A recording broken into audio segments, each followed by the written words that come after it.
This channel does not promote any violent, harmful, or illegal activities. All content provided by this channel is meant for an educational purpose only. Brought to you by Agilus Diagnostics. নিজেকে test করতে থাকুন।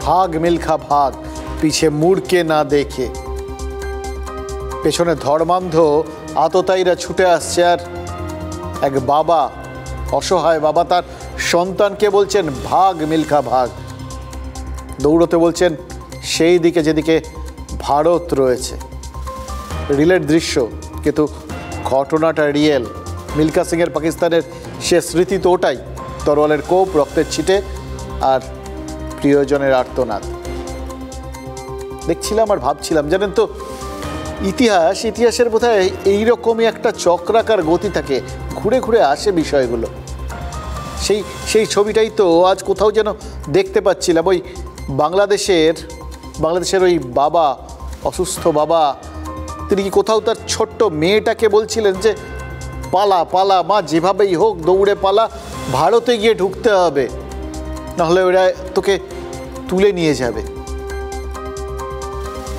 উত্তর দিনাজপুরে যে নাবালিকা পালিয়ে এসছে বাংলাদেশ থেকে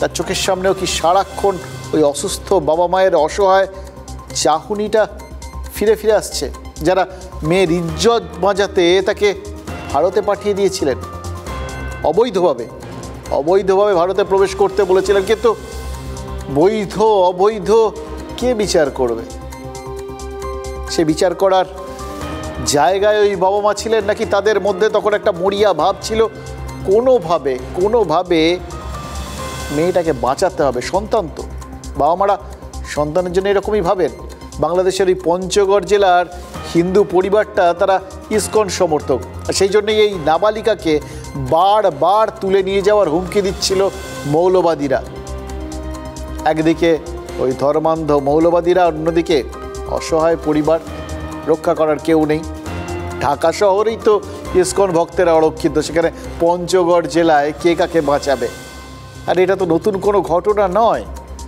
পাকিস্তান থেকেও তো আমরা নিয়মিত এই ছবিগুলো এই গল্পগুলো এই গল্প কি বলছি রূঢ় বাস্তব এই খবরগুলো আমরা পাই আজ এই হিন্দু পরিবারের মেয়েকে জোর করে তুলে নিয়ে যাওয়া হয়েছে কাল ওই হিন্দু পরিবারের মেয়েকে জোর করে তুলে নিয়ে যাওয়া হয়েছে জোর করে ধর্মান্তরিত করা হয়েছে এগুলো তো আমরা দেখেছি শুনেছি সবই বাস্তব এই বাবার মাথাতেও নিশ্চয়ই সেই কথাগুলোই গেঁথেছিল মেয়েকে তাই ভারত সীমান্তের দিকে রওনা করে দিয়েছিল এবং ভাবুন কতটা মরিয়া হলে একজন বাবা তার একমাত্র সন্তান একটা ছোট্ট মেয়েকে এইভাবে ভিন দেশের পথে সরাসরি ঢোকা যাবে না ভুর পথে ঢুকতে হবে লুকিয়ে ঢুকতে হবে জেনেও একা রওনা করে দেন আপনি আমি তো আমাদের মেয়েকে মানে কি বলবো বাড়ির থেকে একটু দূর পর্যন্ত পাঠাতেও দুবার ভাবি সঙ্গে যাওয়ার কথা ভাবি এই বাবার সেই অপশনস ছিল না মেয়ে পেছন ফিরে তাকায়নি জানেন ওই বাবা যেরকম বলেছিল এক দৌড়ে কোনোভাবে ঢুকে পড়েছিল ভারতে বাবার কথা শুনেছিল এবার তারপর চোপড়ার ফতেপুর বিপিওতে ওই নাবালিকা এসে পৌঁছানোর পর তাকে বিএসএফ আর স্থানীয় পুলিশ মিলে হোমে নিয়ে যায় কারণ সেটাই সিস্টেম তাই হয়েছে বলছি বাংলাদেশ থেকে কেন আসলে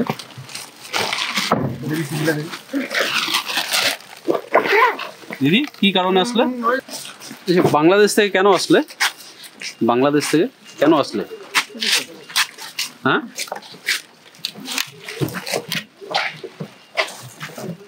ওর মারও মানে অসুস্থ এক পা এক অসুস্থ বাবা প্যারালাইসিস হয়েছে এখন এই জন্য এখন মেয়েটাকে কি করবে সেই জন্য এই মেয়েটাকে কি করে কি ব্যবস্থা করেছে সেটা আমাদের অতটা নলেজ নেই তা আমাকে আমার ফোন নাম্বার ওরা লিখে নিয়েছে তো এইখানে আসে আমাকে থানা থেকে বা ওর কাছে এই ফোন নাম্বার ছিল তারপর আমাকে ফোন করেছে হাঁড়ির ভাতের কি অবস্থা সেটা বোঝার জন্য একটা চাল টিপলেই বোঝা যায় জানেন তো এই বাংলাদেশে এই মুহূর্তে কি পরিস্থিতি এই নির্বাক মেয়েটির আত্মীয় স্বজনের কথা শুনলেই তো বুঝতে পারবেন। মেয়েটি নিরাপত্তার কথা ভেবেই তার আর তার আত্মীয়ের মুখটা আমরা ঝাপসা করে দিচ্ছি, কারণ বাংলাদেশে তাকে যারা তুলে নিয়ে যাবে বলেছিল তারাও তো TV9 বাংলা দেখে, রেগুলার দেখে আর গাল পাড়ে। প্রত্যেক দিন ওপার থেকে যা গালাগালি খাচ্ছি তাতে সেটাই তো মনে হচ্ছে, দেখছে আর গাল পাড়ছে। তবে হ্যাঁ, সচরাচর ছোটোবেলা থেকে শুনতাম জানেন তো, কেউ যদি এরকম গাল ঠাল পাড়ে তাহলে নাকি বিষম খেতে হয়। কিন্তু একটা জিনিস বুঝলাম, যারা দুর্মতি তাদের অভিশাপে, তাদের গালমন্দে বিষমটা পর্যন্ত হয় না। কাদের অভিশাপে যেন কি মরে না, সেরকম ব্যাপার আর কি। তবে হ্যাঁ, এদের ক্ষমতাকে, খারাপ করার ক্ষমতাটাকে আমরা কোনোভাবে ছোট করে দেখছি না। ওই জন্যই বললাম, ওই জন্য মুখগুলোকে ঝাপসা করে দিচ্ছি, কারণ মেয়েটি এপারে আছে জানতে পারলে তার বাবা মায়েরও পরিবারের নির্যাতন হতে পারে। মেয়েকে পায়নি, বাবা মা আছে তো, কেন হাতছাড়া হলো মেয়েটি, সেই রাগে হয়তো বাবা মার ওপর তারা শোধ নিতে পারে, নির্যাতন করতে পারে। জলপাইগুড়িতে এরকমই তো আরেকটা ঘটনা ঘটেছে। করতোয়া নদী সাঁতরে এক যুবক পালিয়ে এসছেন একইভাবে প্রাণ বাঁচাতে। তিনি রংপুর জেলা ঠাকুরগাঁওয়ের বাসিন্দা, ঠাকুরগাঁও কলেজের ফার্স্ট ইয়ারের ছাত্র। যথারীতি তাকেও পুলিশ গ্রেফতার করেছে। কিন্তু বিশ্বাস করুন, এই হেফাজতে যাওয়া এদের কারুর খুব একটা আক্ষেপ আছে বলে মনে হয় না। এই প্রথমবার হয়তো আমরা কাউকে দেখছি যারা পুলিশের হাতে গ্রেফতার হয়ে নিরাপদ বোধ করছে। আজকের টেস্ট লাংসের টেস্ট, মানে ফুসফুসের টেস্ট। কার কত দম আছে তা বাহু দিয়ে নয়, ফুসফুস দিয়ে জানা যায়। আপনিও টেস্ট করিয়ে নিন, বার্থডেগুলোতে কাজে আসবে। তাই যখন হেলথ টেস্টের কথা আসে, আমার ভরসা হলো India's largest diagnostics company Agilus diagnostics. নিজেকে টেস্ট করতে থাকুন। আমি একজন সনাতনী, আমাদের হিন্দুদের উপর অনেক টর্চার হচ্ছে, যার কারণে আমি বাংলাদেশ থেকে ইন্ডিয়াতে আসি। আমাদের হিন্দুদের উপর খুব টর্চার হচ্ছিল। তোমার পরিবারের উপরে টর্চার হয়েছে? কি হুমকি টুমকি দিয়েছে?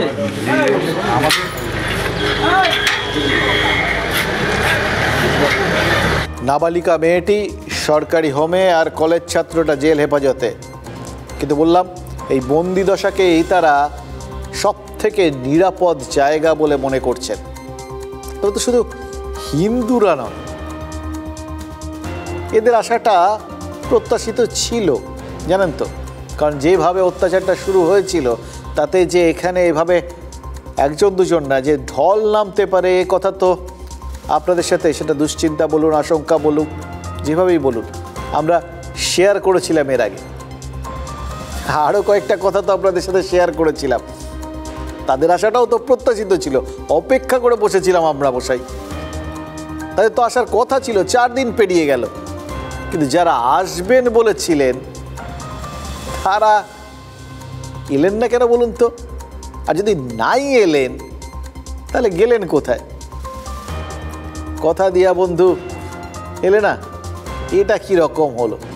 এই নিয়ে কয়েকটা কথা জানেন তো আজকে বলতেই হবে, যে কথাগুলো আজ না বললেই নয়।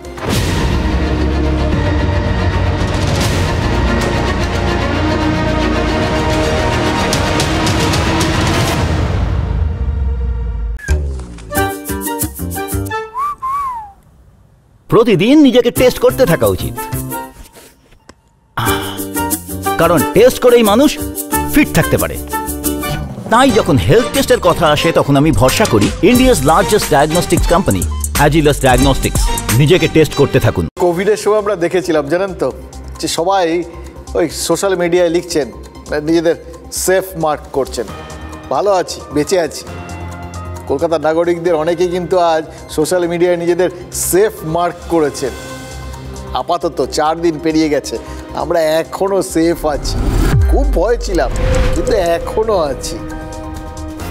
আমাদের এক পরিচিত ভদ্রলোক এরকম বলতেন জানেন তো, তাকে যদি জিজ্ঞেস করতাম কেমন আছেন, বলতেন ওই কেমন আছেন জিজ্ঞেস করবে না, বলুন কেন আছেন।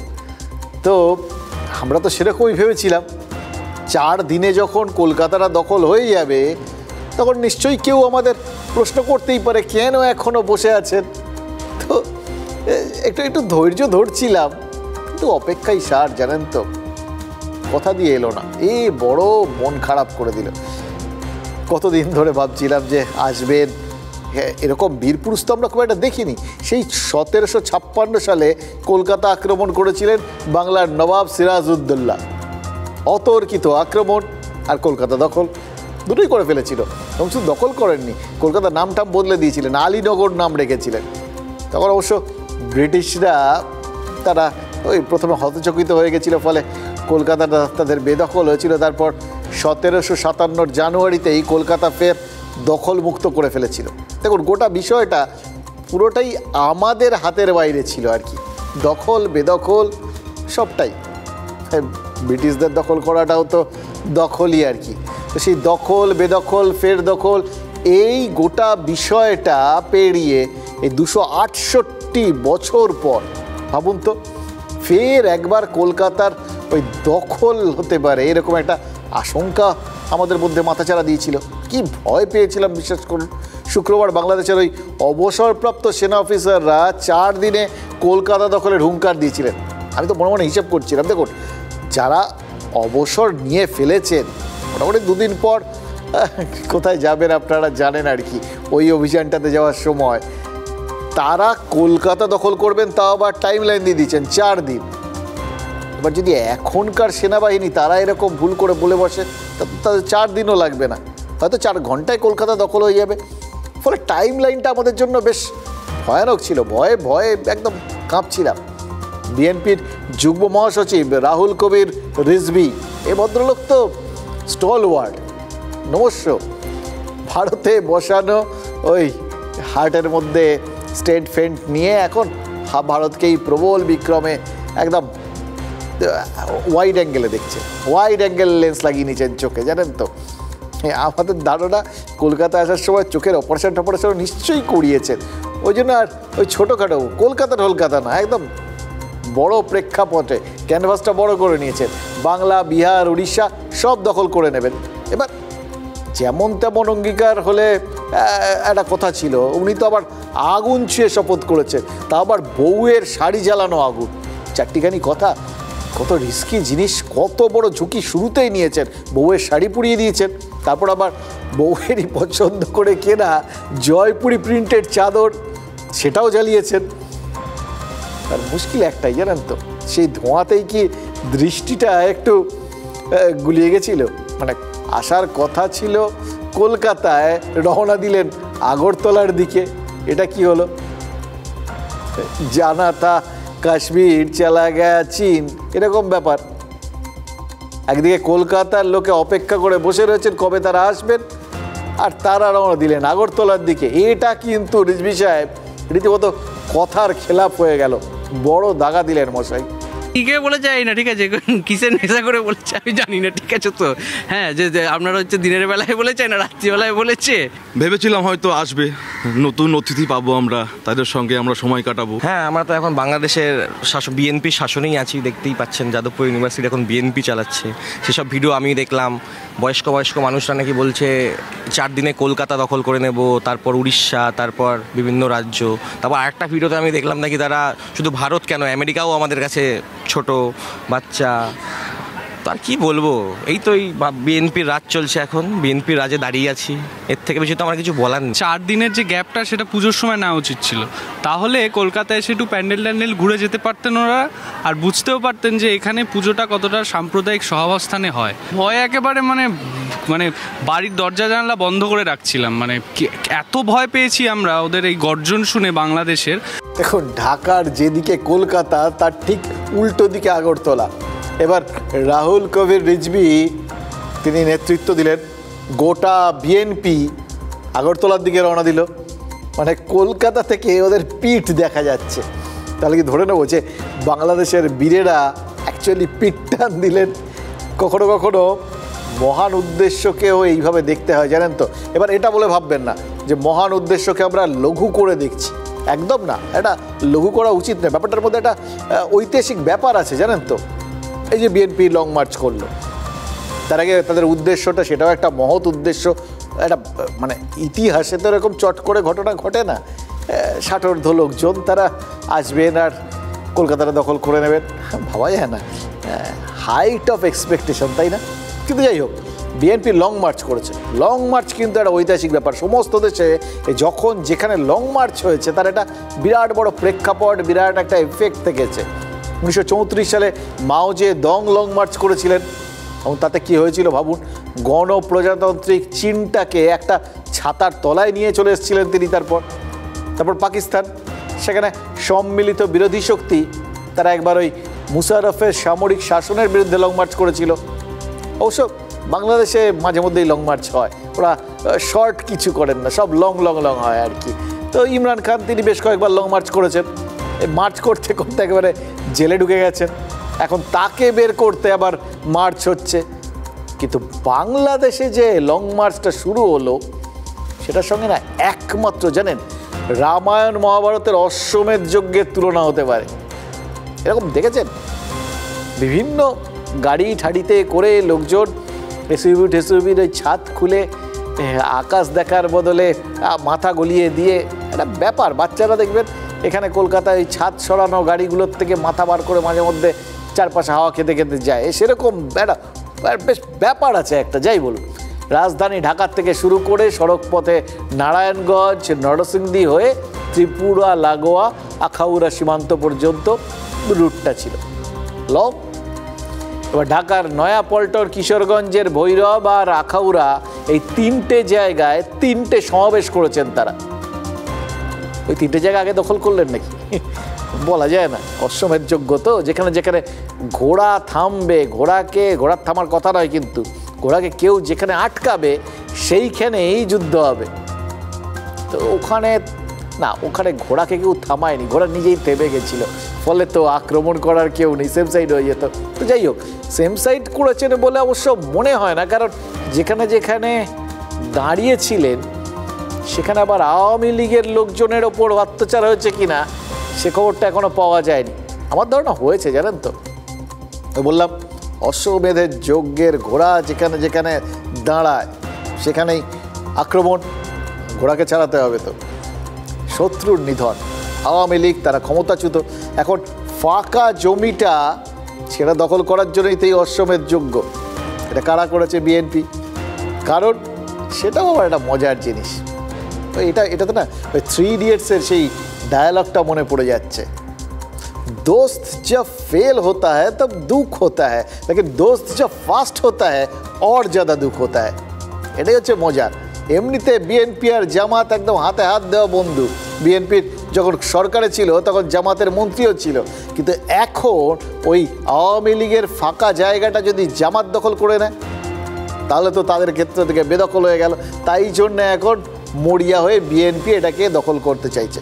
সে নয় হলো, তাদের উদ্দেশ্য বুঝলাম, অশ্বমেধের যজ্ঞটা কেন করেছেন তাও বুঝলাম। প্রশ্ন তো একটাই, লং মার্চ হওয়ার কথা ছিল, লং মার্চটা তো ঠিক লং হলো না। সকালে ঢাকায় শুরু হলো আর সন্ধে আখাউড়ায় পৌঁছে গেল। এবার ঢাকা থেকে কলকাতা এলেও কিন্তু ওই বেনাপোল পৌঁছতে ওই 5-6 ঘন্টাই লাগতো। তার মানে ভাবুন, আড়ে বহরে 12 ঘন্টার একটা দেশ, তারা বাংলা, বিহার, উড়িষ্যা সব নাকি দখল করে নেবে, হুঙ্কার দিচ্ছে। এটা কিন্তু কনফিডেন্স আছে, এই কনফিডেন্সটা শেখার মতো। শিখে নেবো, আমরাও শিখে নেবো। মুশকিল হচ্ছে তার আগে ওদের আরও অনেক কিছু শিখতে হবে। মনে রাখবেন, মুক্তিযুদ্ধের সময় ওই মুক্তিযোদ্ধাদেরও কিন্তু যথেষ্ট তাদের প্রতি শ্রদ্ধা রেখেই বলছি, যুদ্ধটা শিখিয়েছিল ভারতীয় সেনাই। সংখ্যাগুরু মানুষকে বোঝানো যে দেখো আমরা বাংলাদেশ ইন্ডিয়া দখল করব বা ইন্ডিয়ার দিকে অ্যাটলিস্ট এগোচ্ছি, সিম্বলিক হলেও আমরা এগোচ্ছি। তারা তাদের দেশের মধ্যে কোন দিকে হাঁটাহাঁটি করবেন, কার মর্নিং ওয়াকের দরকার, কার ডে ওয়ার্কের দরকার, পূর্ব থেকে পশ্চিমে যাবেন না উত্তর থেকে দক্ষিণে যাবেন, এগুলো তাদের ব্যাপার। তা বুঝলেন, অনেক ভাবলাম এরকম একটা শর্ট লং মার্চ কেন করলেন এরা। ওই কুণাল ঘোষ বললেন তো এটা ঘটনা, তাদের দেশে তারা উত্তর থেকে দক্ষিণে যাবেন না দক্ষিণ থেকে উত্তরে যাবেন, অথবা পূর্ব থেকে পশ্চিমে যাবেন না পশ্চিম থেকে পূর্বে যাবেন, এটা তাদের ব্যাপার। যান, মর্নিং ওয়াক করতে করতে যান, মর্নিং রাইড করতে করতে যান, জয় রাইড করতে করতে যান, কোনোটাতেই কোনো সমস্যা নেই। তাহলে উদ্দেশ্যটা কি জানা তো দরকার। সবই যদি নিজেদের দেশে নিজেদের জন্য করবেন, আমাদের দিকে আঙুলটা তুলছেন কেন? আসল বিষয়টা বাজার দর। এটা পরে বুঝলাম, জানেন তো। ওইটাই হচ্ছে আসল সমস্যা। অর্থনীতিবিদ, তিনি বাজার দর সামলাতে পারছেন না, তাই কখনো ইসকন, কখনো চিন্ময়, কখনো কলকাতা দখল, কখনো লং মার্চ, বিভিন্ন ধরনের উস্কানিতে নিজেকে মনোনিবেশ করেছে। এটা তার প্ল্যান, সুন্দর প্ল্যান।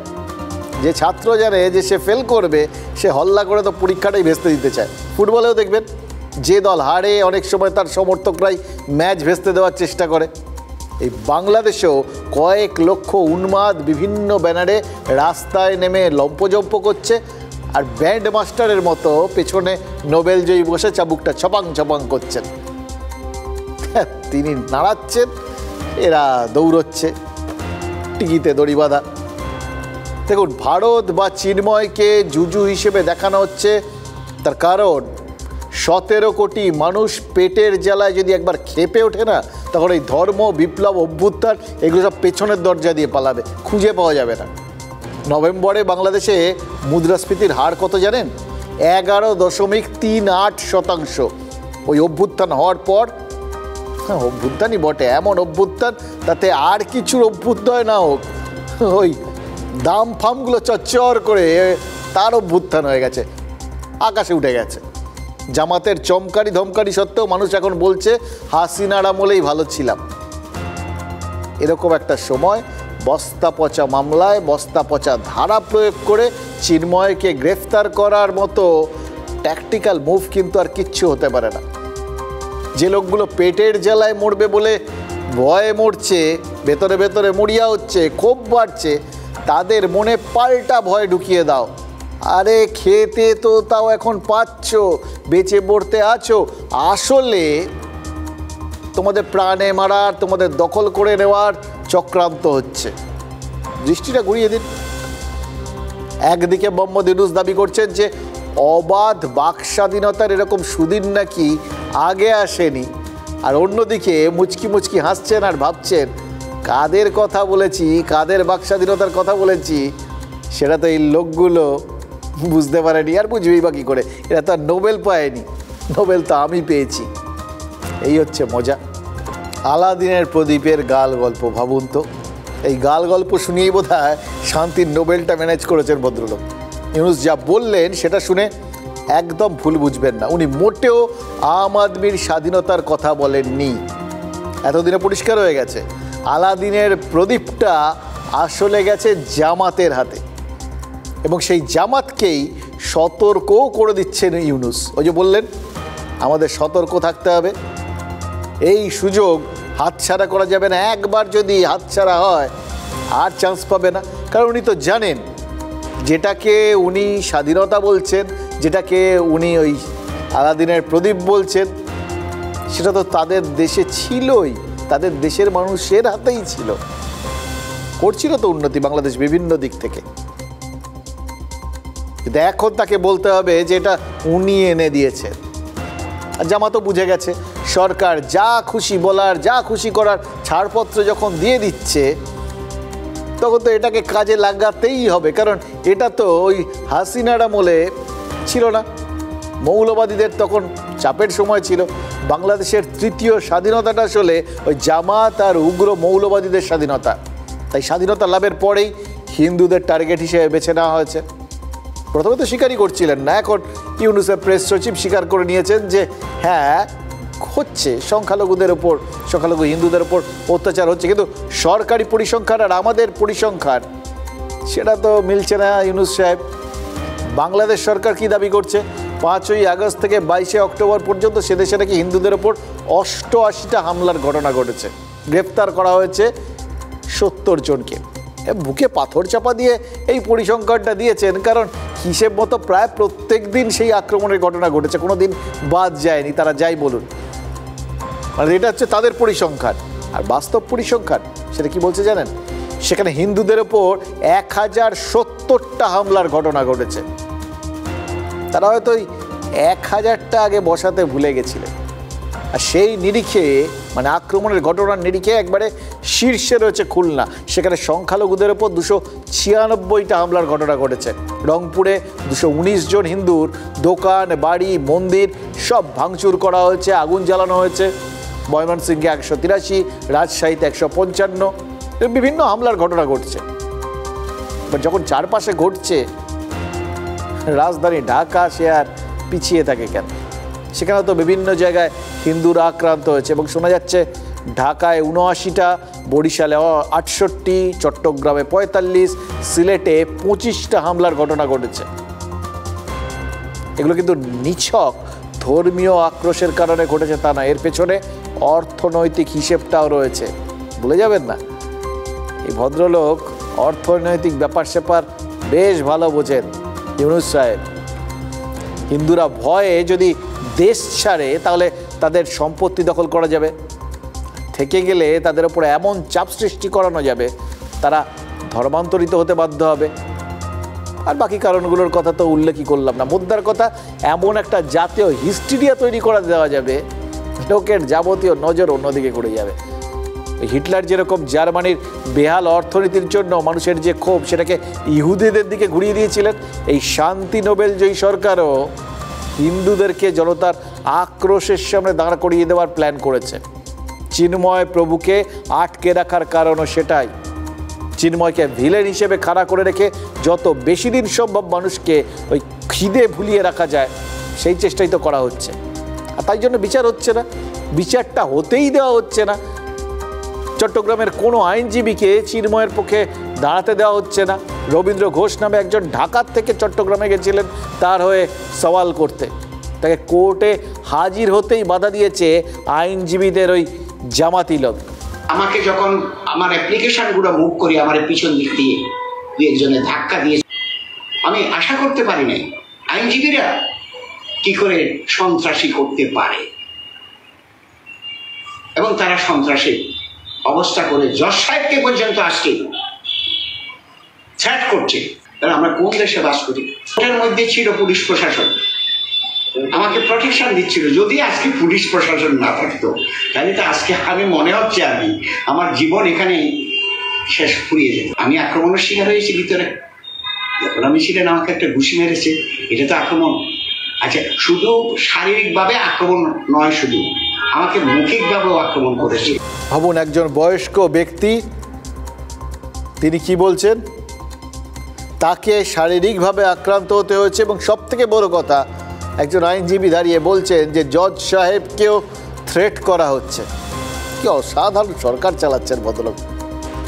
এবার কোথা থেকে এত সুন্দর সরকার চালানো শিখেছিলেন এটাও একটা বড় ব্যাপার, কিন্তু বয়স তো কম হয়নি, এত বছর তো এই অভিজ্ঞতাটা ছিল না। তাহলে মনে মনে এত দুরভিসন্ধি কী করে পুষে রেখেছিলেন, কোথার থেকে সংগ্রহ করেছিলেন?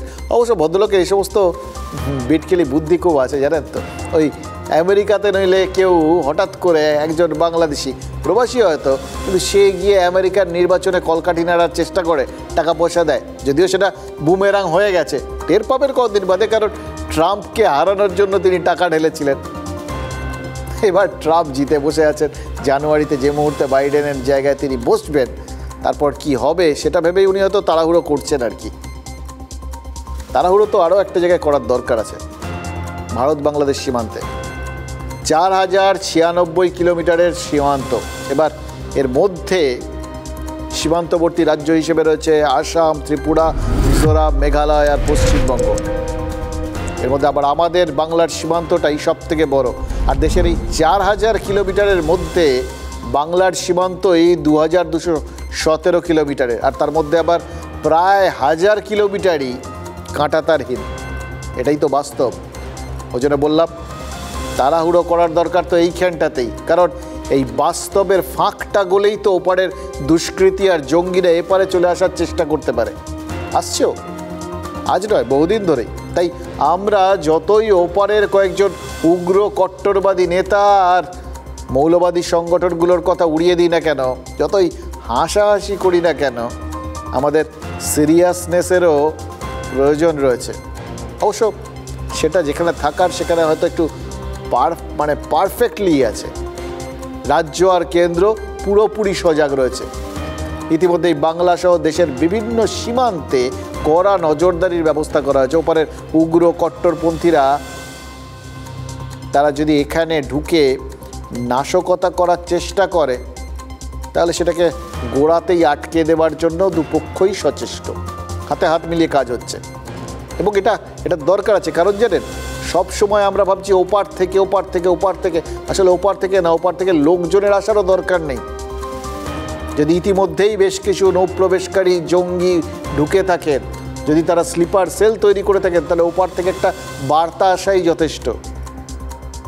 খাগড়াগড় বিস্ফোরণ সেটা তো আমাদের চোখে আঙুল দিয়ে দেখিয়ে দিয়েছিল কিভাবে ও দেশ থেকে আসা সন্ত্রাসবাদীরা এদেশে নিজেদের ডালপালা মেরে দিয়েছিল। সরকারি তথ্য কি বলছে জানেন? 2023-এ অনুপ্রবেশের অভিযোগে 1347 জনকে গ্রেফতার করা হয়েছে। চলতি বছরে সংখ্যাটা দ্বিগুণ হলেও আশ্চর্য হব না। কিন্তু গত কয়েক মাস ধরে সংখ্যাটা খুব বেড়েছে, বারবার ধরা পড়েছে অনুপ্রবেশকারীরা। এবার যারা ধরা পড়েছে, ধরা পড়েনি এরকম সংখ্যাটা কত, এটাই চিন্তার জায়গা। কারণ আমরা ইতিমধ্যেই দেখতে পাচ্ছি, যা খবর পাচ্ছি, এদেশে ঢুকে পড়েছে হিজবুত তাহরির মতো নিষিদ্ধ জঙ্গি সংগঠনের বেশ কিছু সদস্য, অনুপ্রবেশকারী। এদের পরিচয় কি? প্রথমত বাংলাদেশি, দ্বিতীয় পরিচয় তারা ওপারের অত্যাচারিত নাকি ওপারের জঙ্গি, এটা বুঝে নেওয়ার ব্যাপার আছে। যেহেতু চোরাপথে অনুপ্রবেশ, তাই ধরা না পড়লে সঠিক কারণ জানাটা সম্ভব নয়। কারা, কতজন, কোন ক্যাটাগরি সেটা জানা সম্ভব নয়। দালাল ধরে আত্মীয় স্বজনদের বাড়ি আসার নামে কত স্লিপার সেল সদস্য এপারে চলে আসছে, তার হিসেব আছে। হিসেবটা কিন্তু কষতে হবে। ওপারের কতগুলো অবিবেচক যতই ফাঁকা আওয়াজ দিক, আমাদের কিন্তু অ্যালার্ট থাকতেই হবে।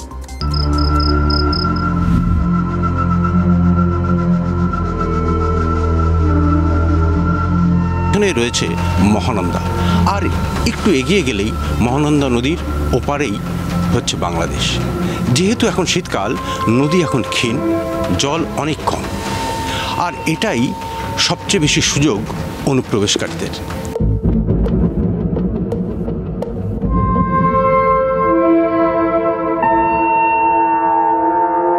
এবং আমি যে পথ ধরে আসছি, মূলত এরকমই আরও 1-2টো পথ রয়েছে যেটা খুবই গোপন এবং জঙ্গলাকীর্ণ।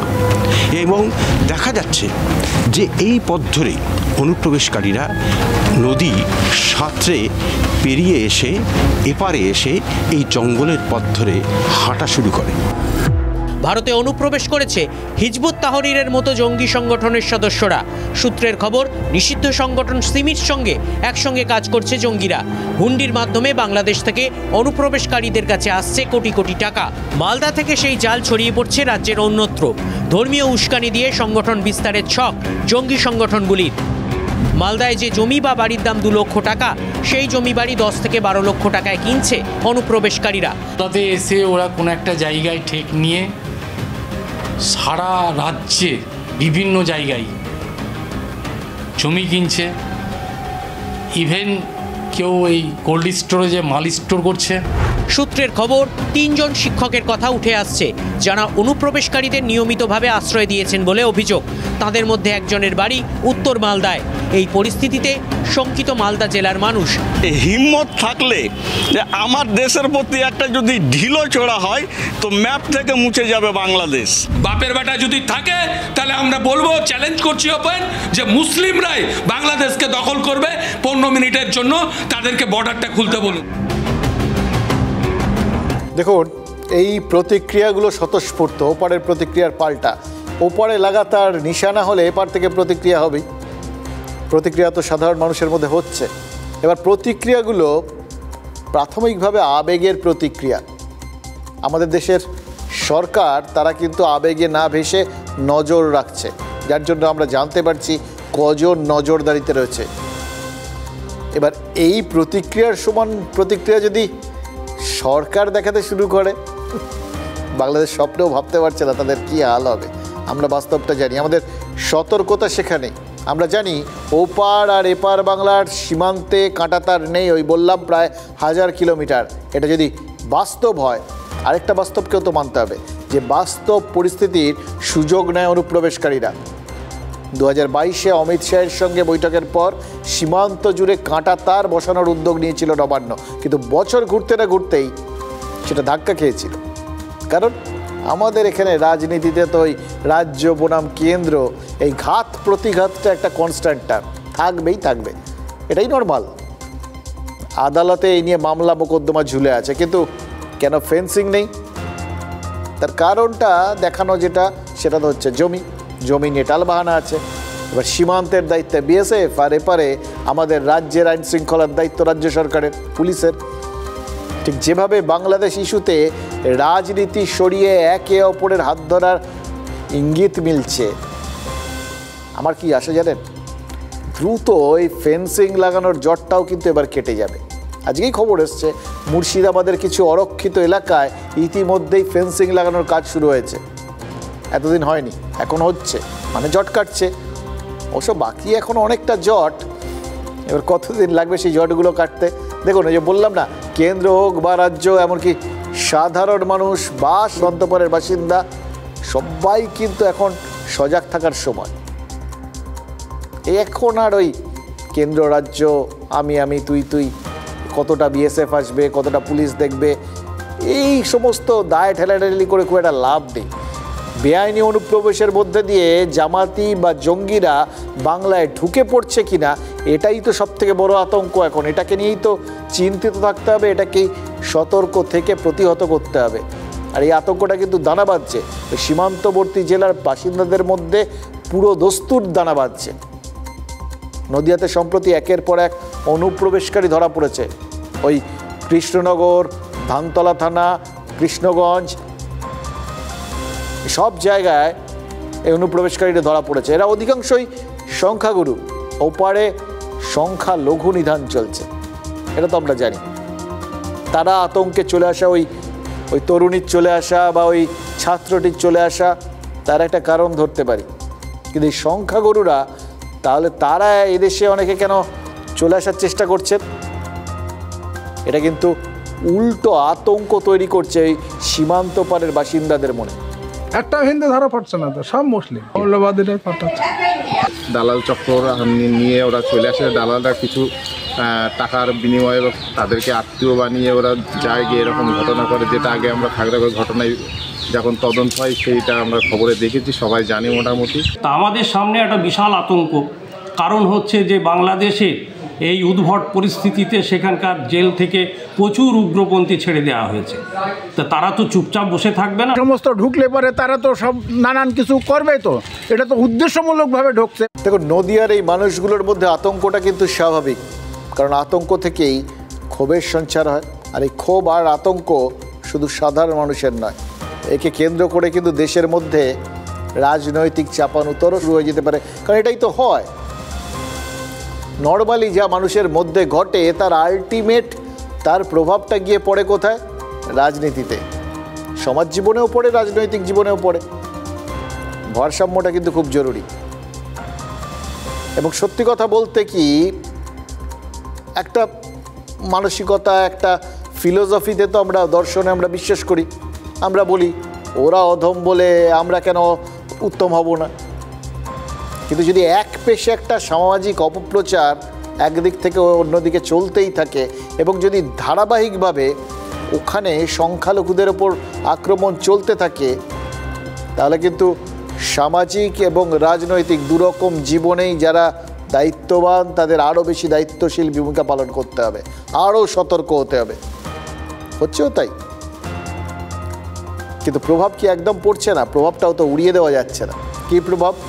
সীমান্তের জেলাপাড়ের বাসিন্দাদের ক্ষোভ আর আতঙ্ক রাজনীতির চাদরে আশ্রয় নিতে পারে। ওই বললাম, প্রভাব পড়ে সামাজিক আর রাজনৈতিক জীবনে। এবার সামাজিক জীবনে যেটা ঘটে তার প্রভাব পড়ে রাজনৈতিক জীবনে। নদিয়ার দক্ষিণ দিনাজপুর সীমান্তবর্তী এই দুই জেলায় যা খবর পাচ্ছি, তাতে কোথাও গিয়ে তাদের মধ্যে হয়তো আতঙ্ক তৈরি হচ্ছে, ওপাশ থেকে এ পাশে অনুপ্রবেশকারীরা আড়ে বহরে বাড়ছে বলে। আর তার সঙ্গে কি রাজনীতির ওপরেও কোনো প্রভাব পড়ছে? মানে দেখুন, রাজনৈতিক প্রভাব আমরা কীভাবে বিশ্লেষণ করতে পারি? নর্মাল কোর্সে সেটা ভোট টোট হলে বুঝতে পারি। এখন আমাদের হাতে একটা অন্য, মানে হাতে গরম একটা মিটার চলে এসছে। ওই বিজেপি তারা নতুন সদস্য সংগ্রহ অভিযান শুরু করেছে বিভিন্ন জায়গাতে, গোটা রাজ্য জুড়েই হচ্ছে। কিন্তু এখন পর্যন্ত যা খবর পাওয়া যাচ্ছে তাতে ওই দুটো জেলাতেই বিজেপির সদস্যপদ গ্রহণের যে হার সেটা সব থেকে বেশি। সদস্য সংগ্রহ অভিযানে কেন্দ্রীয় নেতৃত্বের কাছে কিন্তু শুরুতে বঙ্গ বিজেপির নেতারা ধমক খেয়েছিলেন, কিন্তু এখন এই খবরটা তাদের উৎসাহিত করতে পারে। বিজেপি নিজেদের অবস্থান তো আগেই ঘোষণা করেছে যে হিন্দু ভোট একজোট করতে হবে। শুভেন্দু অধিকারী এটা অনেক আগেই ডাক দিয়েছেন। এবার নতুন কোনো ডাক দেওয়া না হলেও বাংলাদেশ ইস্যুতে এই আহ্বানকে কিন্তু একেবারে টপ লেভেলে একদম উচ্চগ্রামে নিয়ে যাওয়া হয়েছে। এর প্রভাবেই কি ওই নদিয়ার দক্ষিণ দিনাজপুরে সদস্য গ্রহণ বা সদস্য সংগ্রহ অভিযান সেটা এতটা গতি পেয়েছে? দেখুন, সদস্য সংখ্যা বাড়লেই ভোট বাড়বে এরকমটাও কিন্তু নয়। 2011 সেই ঐতিহাসিক পালা বদলের পর দেখা গেছিল যে বামেদের নানা শাখা সংগঠনে সব মিলিয়ে যা সদস্য সংখ্যা তার অর্ধেকেরও বেশি তাদের ভোট ব্যাংকে জমা হয়নি। তবে হ্যাঁ, ভোটের অঙ্কে শান দেওয়াটা কিন্তু ইতিমধ্যেই স্টার্ট হয়ে গেছে। 26-এর লক্ষ্য। ভারসাম্যের নীতিতে তৃণমূল সরাসরি কোনো অবস্থান ঘোষণায় যাবে না। তাদের মধ্যে একটা বাধ্যবাধকতা আছে, তাদের নিজস্ব একটা সংখ্যালঘু ভোট ব্যাংক আছে, ফলে সেটাকেও বজায় রাখা দরকার। আবার উল্টো দিকটাও ধরে রাখার একটা তাগিদ আছে। কিন্তু বাকিদের, তাদের ক্ষেত্রে তো এইরকম বাধ্যবাধকতা নেই। তাদের তো এজেন্ডা তারা খোল্লা সবার সামনে প্রকাশ করে দিয়েছেন। এবার সব মিলিয়ে প্রত্যেকেরই নিজের নিজের ভোট ব্যাংকটাকে এই উত্তেজনার আঁচে কতটা শিখে নিতে পারেন, সেই কার্যকলাপও কিন্তু বা সেই পদক্ষেপগুলোও কিন্তু খুব সুচারুভাবে চলছে। রাজনীতি কিন্তু এই বাজারেও থেমে নেই। একদম ভুল ধারণায় বসে থাকবেন না। আর আমরা মমতা ব্যানার্জি তো বলেছে যে আমরা ললিপপ চুষবো। বাংলাদেশ শুধু নয়, যে কোনো দেশ ভারতবর্ষের এক মুঠো মাটি যদি নিবার চিন্তা ভাবনা করে তার কবজি কেটে নেবো আমরা। বাংলাদেশের মোকাবেলা করা আমাদের কাছে নস্যি স্বরূপ। আমরা যখন কোনো কিছু টাইমে নস্যি নিয়ে একটু নাকে টানি, তা বাংলাদেশের মোকাবেলা করা পশ্চিমবাংলার 11 কোটি মানুষ নিয়েই এনাফিক জানা যথেষ্ট।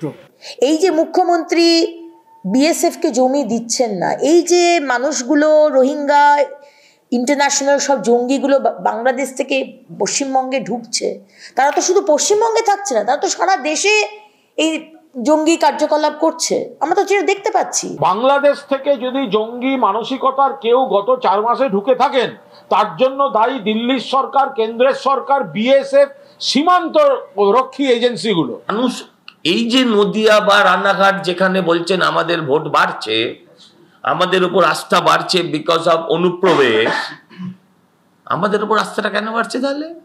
কারণ তারা বুঝছে অনুপ্রবেশকে মদত দিচ্ছে আরেকটা দল। বর্ডারের দায়িত্বটা কিন্তু বিজেপির হাতে। বিজেপি যদি আগুন নিয়ে খেলা করতে চায়, সেই আগুনে কিন্তু পুড়ে মরতে হবে। সারা দেশে বিজেপির সদস্য সংগ্রহ অভিযানটা কবে শুরু হয়েছিল? 1 সেপ্টেম্বর। এবার বাংলায় বিজেপির সদস্য সংগ্রহ অভিযানটা কবে শুরু হয়েছিল? 27 অক্টোবর। আর বাংলায় কেন দেরিতে শুরু হলো? কারণটা ওই আগস্ট সেপ্টেম্বর, ওই 2 মাস বাংলা উত্তাল ছিল আরজি কর আন্দোলনকে ঘিরে। যে আন্দোলনের কৃতিত্বটা প্রাথমিকভাবে বিজেপি হয়তো পেয়েছিল, কিন্তু পরবর্তীকালে সেটা আর তাদের হাতে ছিল না। আরজি কর আন্দোলনের পুরো কৃতিত্বটাই বাম আর অতিবামদের হাতে তুলে দিয়েছিল তৃণমূল। এবার যে আন্দোলনকে ঘিরে রাজ্য উত্তাল, সেই আন্দোলনের সামনে পিছনে আশেপাশে কোথাও তারা নেই, অথচ আড়াল থেকে হলেও বামেরা আছে। এই তৃণমূলের এই প্রচারটা সম্ভবত বাংলার বিজেপি নেতাদের কনফিডেন্সটা নষ্ট করে দিয়েছিল। তাই তারা সঠিক সময়ের অপেক্ষায় ছিলেন। অক্টোবরে পুজোর পর ওই আরজি কর আন্দোলনটা থিতিয়ে যেতেই তাই তারা সদস্য সংগ্রহে ঝাঁপিয়েছিলেন।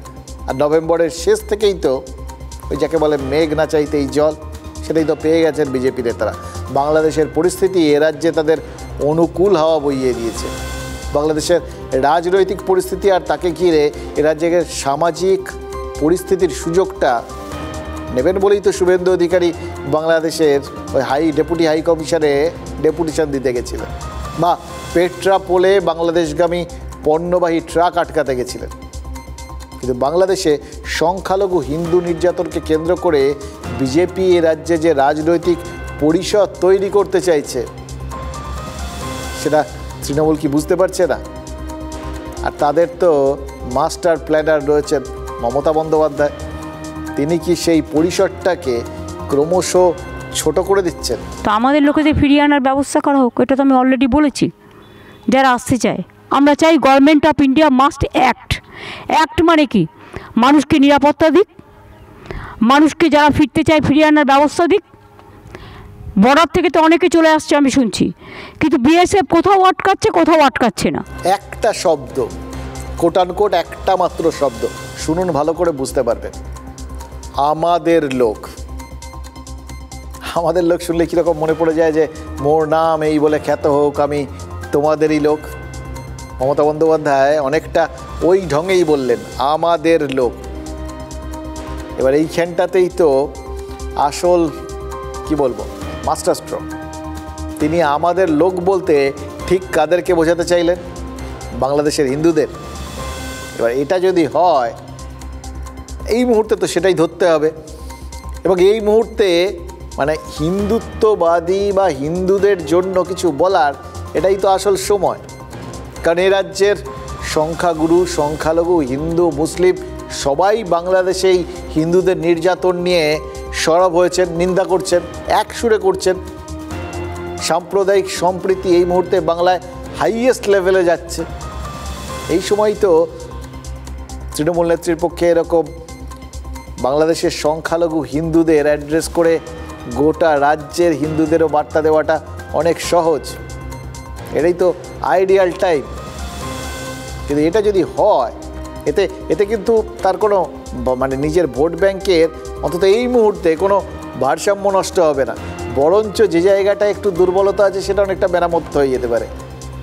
সেটা যদি হয় তখন তো আপনাদের অনেকের মনে হবে এটা তো ভারী অন্যায়। এটা কি করলেন মমতা বন্দ্যোপাধ্যায়? বারবার তিনি কিন্তু এটাই করে থাকেন। এতদিন ধরে বিজেপির শুভেন্দু অধিকারী সুকান্ত মজুমদাররা হিন্দুদের আমাদের লোক বললেন, এখন সেই হিন্দুরা বাংলাদেশে আক্রান্ত হতেই মমতা বন্দ্যোপাধ্যায় বলছেন আমাদের লোক। এবার এই যে হাত থেকে পুরো ইস্যু ছিনিয়ে নেওয়া না, ভোট ব্যাংকে ছিনিয়ে নেওয়ার প্রচেষ্টা, এটাকে যদি মানে কোথাও গিয়ে বিজেপি নেতারা অপচেষ্টা হিসেবে দেখেন তাদের দোষ দেওয়া যাবে? কার ভাল লাগে নিজের হাতের মোয়াটা অন্য কেউ ছিনিয়ে নিয়ে গেলে? এবার সবই যদি এইভাবে চলে যায় তাহলে বঙ্গ বিজেপির চলবে কি করে? শুভেন্দু অধিকারী হাসিনার বাংলাদেশ ত্যাগের পরেই 1 কোটি হিন্দু শরণার্থী এদেশে আসার কথা বলেছিলেন। তিনি কিন্তু আগেই ইট পেতেছেন এ ব্যাপারে, এটা আপনাকে মানতে হবে। এবার তৃণমূল নেত্রী পরে শুরু করলেও সেই জায়গাটা দখল করে নিচ্ছেন বা দখল করার চেষ্টা করছেন, এটা তাদের ভালো লাগবে? মমতা বন্দ্যোপাধ্যায় বাংলাদেশের সংখ্যালঘুদের আশ্রয় দেওয়ার কথা বলছেন। ওদেশের সংখ্যালঘু মানে এদেশের সংখ্যাগুরু, যাদের ভোট আর 3-4% এদিক ওদিক হলেই কিন্তু এ রাজ্যে ভোটের হিসেব নিকেশটা একদম উল্টে চলে যেতে পারে। এটা অন্য কেউ না, সুকান্ত মজুমদাররাই অঙ্ক কষে এটা দেখেছেন এবং এটা বিশ্বাস করেন। আমাদের বেশি না 3 থেকে 4% ভোট যদি আমরা বাড়াতে পারি 26-এ ভারতীয় জনতা পার্টি সরকার তৈরি করবে, সেটা কাউকে বলে দিতে হবে। 3-4% ভোট বেশি পেলে 2026-এ বিজেপি বাংলায় সরকার গড়বে। এবার এই অঙ্কটা সুকান্ত মজুমদার কোথা থেকে কষলেন? লোকসভা ভোটের হিসেব থেকে। লোকসভা ভোটে 29টা আসন জিতেও রাজ্যের মোট ভোটের 45.76% পেয়েছে তৃণমূল কংগ্রেস। সেখানে বিজেপি মাত্র 12টা আসন জিতেছে, কিন্তু ভোট পেয়েছে 38.73%। অর্থাৎ বিজেপির থেকে মাত্র 7% ভোটে এগিয়ে রয়েছে তৃণমূল, বেশি পেয়েছে। এই 7% পার্থক্যটাই বিজেপি মুছে দিতে পারে যদি রাজ্যের প্রায় 70% হিন্দু ভোটের আর কিছুটা তারা পায়। 4% ওই জন্যে ভাগাভাগি হয়ে গেল। ওপাশ থেকে যদি 7% এগিয়ে আছে তো সেখান থেকে 4% এপাশে চলে এলেই এগিয়ে গেল তারা। বিজেপি নেতাদের অঙ্কটা সহজ, মমতা বন্দ্যোপাধ্যায়ের অঙ্কটাও সহজ। তিনি খুব হিসেব করে দেখেছেন এই 7%-এর সঙ্গে যদি আর খানিকটা 3-4% এক্সট্রা যোগ হয় তাহলে বিজেপি যতটা স্ট্রাইকিং ডিস্টেন্সের মধ্যে রয়েছে, ওই ভবিষ্যতে যেটা তারা মনে করছে যে এইটুকুনি মেরে দিলেই তারা ক্ষমতায় চলে আসবেন, সেখান থেকে তারা অনেক দূরে সরে যাবেন, নিশ্চিন্ত আরও বেশি থাকা যাবে। এবার পশ্চিমবঙ্গে মুসলিম ভোট রয়েছে প্রায় 30% মতো, যার পুরোটাই প্রায় তৃণমূল কংগ্রেস পেয়েছে বলে ধরে নেওয়া যায়। তাই লোকসভা ভোটের নিরিখে হিন্দু ভোটের কত শতাংশ তৃণমূল কংগ্রেস পেয়েছে? মাত্র 15%।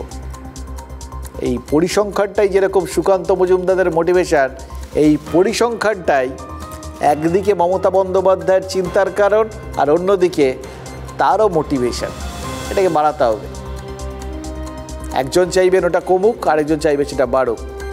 তাই জন্যই বার্তা পাল্টা বার্তা এগুলো চলছে, সবাই ঝাঁপিয়ে পড়েছেন। কিন্তু মুসলিম ভোটের একচ্ছত্র অধিকার যদি তৃণমূলের শক্তি হয়, তাহলে হিন্দু ভোটের মাত্র 15% তারা পেয়েছে। এটা তৃণমূলের দুর্বলতা। দলের এই দুর্বলতম জায়গাটাকেই কি বিধানসভা ভোটের 1.5 বছর আগে মেরামত করতে নেমেছেন মমতা বন্দ্যোপাধ্যায়। মুখ্যমন্ত্রী কিন্তু আজ ঘোষণা করে দিয়েছেন, আগামী অক্ষয় তৃতীয়ার দিন দীঘায় জগন্নাথ মন্দিরের উদ্বোধন হবে। এই কথাগুলো মমতা বন্দ্যোপাধ্যায় কাকে পাশে নিয়ে বললেন? ইসকনের ভাইস প্রেসিডেন্ট রাধারমন দাসকে। তাকে পাশে নিয়ে এই কথাগুলো বললেন যে রাধারমন দাস বাংলাদেশের হিন্দু নিপীড়ন নিয়ে রাষ্ট্রপুঞ্জের হস্তক্ষেপ চাইছেন। খেয়াল করে দেখুন, মমতা বন্দ্যোপাধ্যায়ও কিন্তু রাষ্ট্রপুঞ্জে মানে ওই যৌথ সেনা পাঠানোর জন্য, বাহিনী পাঠানোর জন্য কেন্দ্রীয় সরকারের উদ্যোগী হওয়া উচিত বলে মন্তব্য করেছিলেন। এবং এর সঙ্গে সঙ্গে ওই কোট আনকোট আমাদের লোক তাদের ফিরিয়ে আনার কথা বললেন। মমতা বন্দ্যোপাধ্যায় একসঙ্গে তার মানে দুটো বার্তা দিলেন। একটা বার্তা মন্দির উদ্বোধনের মধ্যে দিয়ে, যেটা তিনি মুখে বললেন, আর আরেকটা বার্তা তিনি ইসকনের পাশে আছেন, ইসকনের ভক্তদের পাশে আছেন, যারা ওই বাংলাদেশে আক্রান্ত হচ্ছেন। তারা কারা? তারা বাংলাদেশের সংখ্যালঘু। তারা কারা? হিন্দু। যেটা তিনি মুখে বললেন না, কিন্তু রাধারমন দাসকে পাশে নিয়ে পরিষ্কার করে বুঝিয়ে দিলেন। কারণ ওই বললাম, শক্তি দুর্বলতাটা সবাই কিন্তু মাপতে শুরু করেছে। যতই সামনে এত কিছু উত্তাপ আঁচ সব আসুক, মাথার মধ্যে কিন্তু আসলে 26। এখানে স্বর্গদ্বার থেকে শুরু করে সব আছে। এমনকি পুরীতে যে ধ্বজা তোলা হয়, সেই ধ্বজা তোলার ব্যবস্থাও এখানে রাখা হয়েছে। 4 ধামের এক ধাম পুরী ধাম। পুরী ধামকে নকল করবেন না। পুরীর সাথে নিশ্চয়ই আমরা তুলনা করব না, কারণ ওদেরটা ওদের মতো, আমাদেরটা আমাদের মতো। ওদেরটা রাজারা করেছেন দীর্ঘদিন আগে, আমাদেরটা আমরা সরকারের পক্ষ থেকে করছি। ওইটার নাম হচ্ছে শ্রী জগন্নাথ ধাম কালচারাল সেন্টার, সাংস্কৃতিক কেন্দ্র। দৈতাবতীজিকে নিয়ে আসবো, দীঘা সহ মেদিনীপুরে ধর্মসভা করে মমতার ভণ্ডামির মুখোশ খুলব। হাজার হাজার বছর ধরে এটা থাকবে এবং আমরা চাই সারা পৃথিবীতে এই জগন্নাথ ধাম দেখতে সমস্ত মানুষেরা সমবেত হন। 26 সালে হিন্দু ভোট আপনি পাবেন না, আপনি একটা ভেজাল হিন্দু।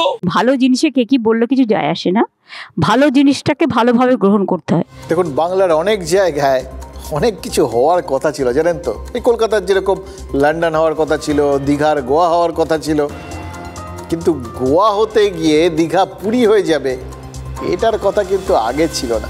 এটা একদম অপ্রত্যাশিত একটা ঘটনা। মমতা বন্দ্যোপাধ্যায় বললেন, রথযাত্রা থেকে শুরু করে পুরীর জগন্নাথ মন্দিরে যা যা হয় তার প্রায় সবই দীঘাতেও হবে। তার মানে Puri is equal to Digha হয়ে গেল, তাই না? সমুদ্র আর জগন্নাথ দর্শন একসঙ্গে করার লোভে পুরীর দিকে নর্মালি যে বাঙালি পা বাড়িয়ে থাকে, তারা এবার ঘর থেকে শুধু 2 পা ফেলে দীঘাতেই সেই রথ দেখা, কলা বেচা সব কাজ সেরে ফেলতে পারবে। এতে রাজ্যের পর্যটন বাড়বে। আর শুধু রাজ্য তো নয়, ভিন রাজ্য থেকেও পর্যটক আরও বেশি সংখ্যায় দীঘায় আসবেন। এই আশাটা আছে বলেই তো মুখ্যমন্ত্রী বলেছেন যে দীঘায় পর্যটনের উন্নতি হবে। কিন্তু শুধু পর্যটন শিল্পে উন্নতি যদি তার লক্ষ্য হতো, তাহলে মুখ্যমন্ত্রী কেন বলবেন যে দীঘার মন্দির সরকার তৈরি করেছে? মমতা বন্দ্যোপাধ্যায় কি তার মানে সরাসরি রাজ্যের প্রায় 70% হিন্দু ভোট ব্যাংকের কাছে বার্তা দিচ্ছেন? 30% সংখ্যালঘু ভোট কোনো অবস্থাতেই যে আর হাতছাড়া হওয়ার চান্স নেই, এটা বুঝেই কি হিন্দু ভোটটাকে তৃণমূলের পক্ষে আরও বেশি করে টানতে চাইছেন মমতা বন্দ্যোপাধ্যায়? দেখুন, মমতা বন্দ্যোপাধ্যায় তাদের পরিসর কেড়ে নিচ্ছেন, এটা বুঝেই কিন্তু শুভেন্দু অধিকারী পাল্টা চ্যালেঞ্জ করেছেন। বলেছেন পুরী জগন্নাথ মন্দিরের দ্বৈতপতিকে ডেকে এনে মেদিনীপুর জুড়ে সভা করে তিনি প্রমাণ করবেন এটা আসলে রাজ্য সরকারের ভড়ক। খেয়াল করে দেখুন, শুভেন্দু অধিকারী কিন্তু পুরো রাজ্যে সভা করার কথা বলেননি, বলেছেন মেদিনীপুর জুড়ে সভা করার কথা। কেন? কারণ ঠিক এই রকম একটা সময়ে মুর্শিদাবাদে বাবরি মসজিদ তৈরি করার কথা বলেছেন হুমায়ুন কবির। ফলে পাল্টা ব্লকে ব্লকে রাম মন্দির তৈরির জিগির তোলার রাস্তা পেয়ে গেছে আরএসএস। তারাও বলছে মুর্শিদাবাদ জেলা জুড়ে রামচন্দ্রের মন্দির তৈরি করবে। এবার এগুলো সবই তো সামাজিক এবং রাজনৈতিক বিষয়গুলোর ইস্যুগুলোর মেলবন্ধন, তাই না? দেখুন, অযোধ্যায় রাম মন্দির তৈরি হয়েছে আদালতের নির্দেশে। আদালতই বিকল্প জায়গায় বাবরি মসজিদ তৈরির অনুমতি দিয়েছে। কোথাও কোনো আইনগত বাধা নেই, হতেই পারে বাবরি মসজিদ তৈরি। এবং তার থেকেও বড় কথা, ওই অযোধ্যার ওখানে কিন্তু জমি নেওয়া আছে, সেখানে খুব বড় করে বাবরি মসজিদ তৈরি হওয়ার কথা। প্রয়োজনে তাতে সরকার পর্যন্ত, কেন্দ্রীয় সরকার পর্যন্ত সাহায্য করবে বলে দিয়েছিল। তাহলে এখানে হঠাৎ একটা বাবরি মসজিদ তৈরির কথা বললে সেটা নিয়ে এত টানাপোড়েনের জায়গা তৈরি হয় কেন? কেন সঙ্গে সঙ্গে এখানে প্রত্যেকটা ব্লকে রাম মন্দির তৈরির কথা ওঠে? তার কারণ ঘোষণার সময়টা। যে মুহূর্তে ওখানে এরকমভাবে উত্তাপটা বাড়ছে, সেই সময় এখানে এই মুর্শিদাবাদে বাবরি মসজিদ বা রাম মন্দির তৈরির কথাগুলো উঠছে। কখন উঠছে? যখন বাংলাদেশকে কেন্দ্র করে একটা টেনশন এ পারেও রয়েছে। যখন এই টেনশনগুলো থাকে না, মনটা দুর্বল থাকে, তখনই কিন্তু ওই গরম আবহাওয়ায় হাতুড়ি মারার সময় এটা রাজনীতি খুব ভালো বোঝে, তাই তারা করছে। বিধানসভা ভোট তো আর মাত্র বছর দেড়েক দূরত্বে রয়েছে, অর্থাৎ পরিস্থিতি অনুকূল। এই ধরনের কার্ড খেলে দেওয়ার পক্ষে পরিস্থিতিটা অনুকূল। সব কিছু পরিস্থিতি নির্ভর, জানেন তো। পরিস্থিতি নির্ভর বলেই তো অযোধ্যায় যখন রাম মন্দির তৈরি হলো, তখন এ রাজ্যে ওই ব্লকে ব্লকে রাম মন্দির তৈরির কথা ওঠেনি। বা যখন ওই বাবরি মসজিদ ওখানে অন্য জায়গায় তৈরি হওয়ার কথা হচ্ছিল, তখন এখানে বাবরি মসজিদ তৈরির কথা হুমায়ুন কবির বলেননি। বললেন কখন? এখন। ফলে এই মসজিদ বা মন্দির তৈরির ঘোষণায় পরিস্থিতি নির্ভর করছে একটা জায়গার ওপরই, একটা জিনিসের ওপর, রাজনীতি কি চাইছে।